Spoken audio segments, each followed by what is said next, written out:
ठिणग्या जन्माला येतच असतात. त्यातल्या काही क्षणात विझून राख होतात. काही वेगळी चूल मांडत आयुष्यभर स्वतःसाठी भाकरी थापत राहतात. पण एखादीच ठिणगी पेटून उठते माणूसपणाच्या आगीनं, आणि एखादीच ती ठिणगी बनते धगधगत्या विचारांचा वणवा. संपवून टाकला मी अंधार कित्येक गुहातला, संपवून टाकला मी अंधार कित्येक गुहातला, पेटवले दिवे मी प्रज्ञेचे करुणेचे, आता प्रकाशयुग होण्यासाठी आलो मी. महाराष्ट्राच्या साहित्य क्षेत्रातील समांतर प्रवाहाला आपल्या जबरदस्त शब्द सामर्थ्याच्या जोरावर मुख्य प्रवाहात आणून त्याची व्यापक दखल घ्यायला भाग पाडणाऱ्या या वणव्याचं नाव आहे उत्तम मारुती कांबळे.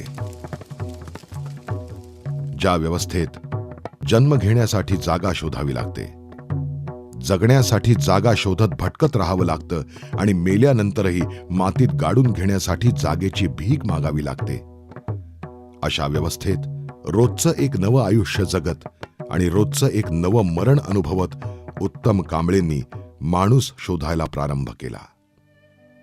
आईसोबत वाटा तुडवताना उत्तम कांबळेंच्या मनात आकार घेऊ लागला एक अस्वस्थ नायक.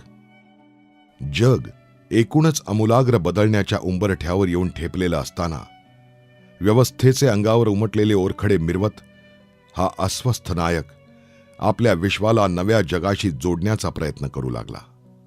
शतकानुशतके ठाण मांडून बसलेल्या वेदनांशी मैत्री करत एक विलक्षण प्रवास सुरू झाला. बाहेर उत्तरं नीट मिळेनात म्हणून स्वतःलाच खोदून नव्या उत्तरांचा धांडोळा घेणं सुरू झालं. शब्द आकार घेऊ लागले. शिक्षण घेता घेता त्यातून वाचायला मिळणाऱ्या आदर्शवादाच्या धड्यांनी चकित होत उत्तम कांबळेंच्या बंडखोर पावलांनी मुख्य प्रवाहाच्या अनाकलनीय गर्दीत प्रवेश केला. बेळगाव जिल्ह्यात प्राथमिक आणि माध्यमिक शिक्षण पूर्ण झाल्यानंतर महाविद्यालयीन शिक्षणाच्या निमित्तानं कोल्हापूर जवळ केलं. नव्या गर्दीत विलक्षण तेजानं घुसलेला हा अस्वस्थ नायक ज्या समाजव्यवस्थेत जन्माला आला त्या व्यवस्थेतला शिकलेला पहिलाच माणूस आहे हे त्या गर्दीला माहीत असण्याचं कारणच नव्हतं. कोल्हापूरच्या शिवाजी विद्यापीठातून राज्यशास्त्रात BA पूर्ण करताना पोटातल्या कावळ्यांनी कमालीचा उच्छाद मांडला होता. 2 घास कसेबसे मिळवायचे आणि त्या पोटातल्या कावळ्यांपुढे टाकायचे.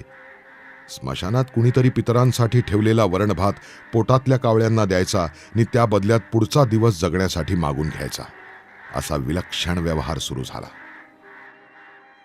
रोजचा सूर्य नवे स्वप्न आणि ढीगभर प्रश्न घेऊन उगवायचा. अख्खा दिवस कांबळेंची 2 हात करत राहायचा आणि हार मानत मावळायचा. कांबळे मावळणाऱ्या सूर्याकडे पाहून म्हणायचे, साला उद्याच्या प्रश्नांसाठी रात्रभर वाट पाहावी लागणार.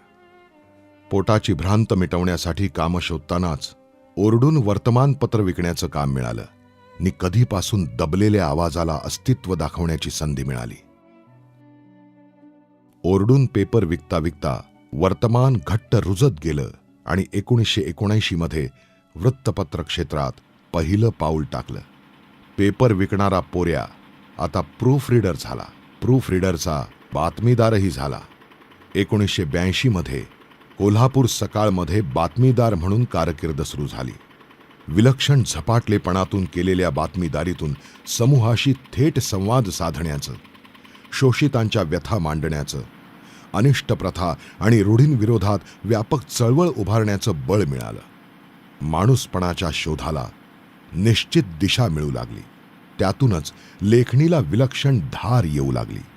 नुसत्या व्यथा प्रश्न मांडून नामानिराळं राहणारं लेखन आता समूहाला नकोय.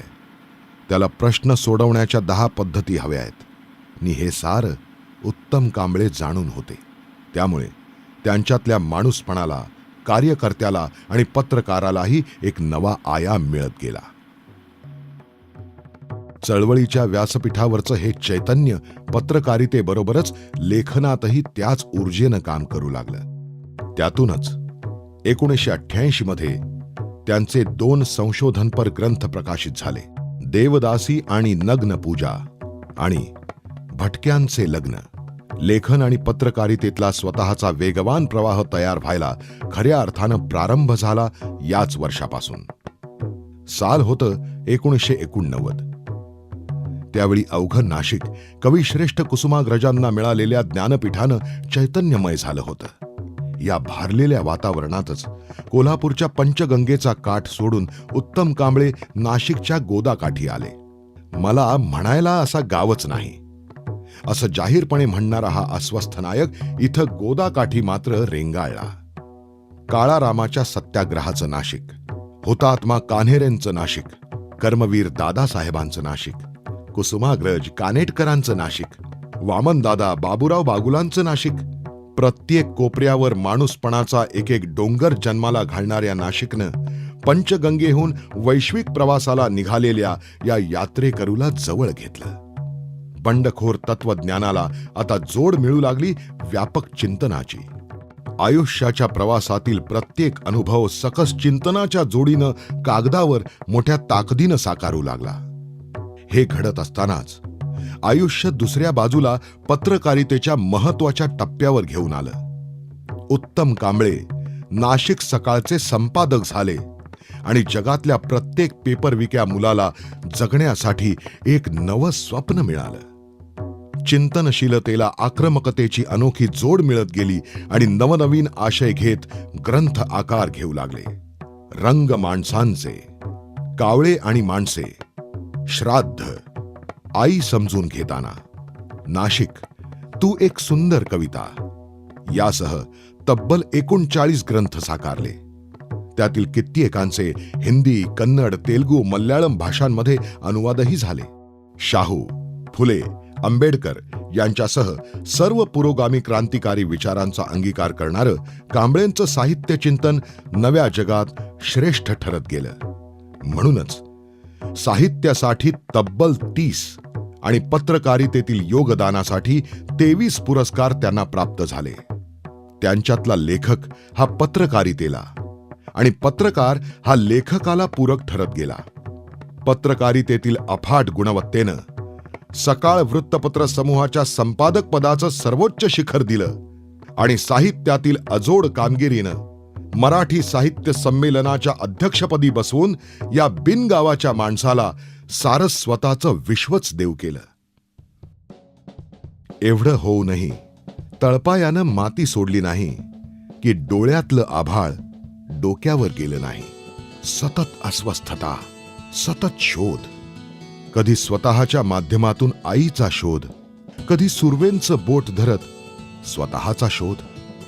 गाव शोधता शोधता उत्तम कांबळे नावाचं स्वतःचंच एक गाव तयार झालं. तरीही नव्या सूर्याचा शोध घेणारा प्रवास अखंड सुरूच आहे. कुणी घेईल दखल माझी, कुणी घेईल दखल माझी, वा कुणी नाही घेणार दखल माझी. कुणी ओळखेल पावलं माझी, कुणी नाही ओळखणार पावलं माझी. आता नवा गाव निर्माण करण्या आलो मी जन्मलो नाही नुसताच जगण्यासाठी, जग बदलण्यासाठी आलो मी, जग बदलण्यासाठी आलो मी.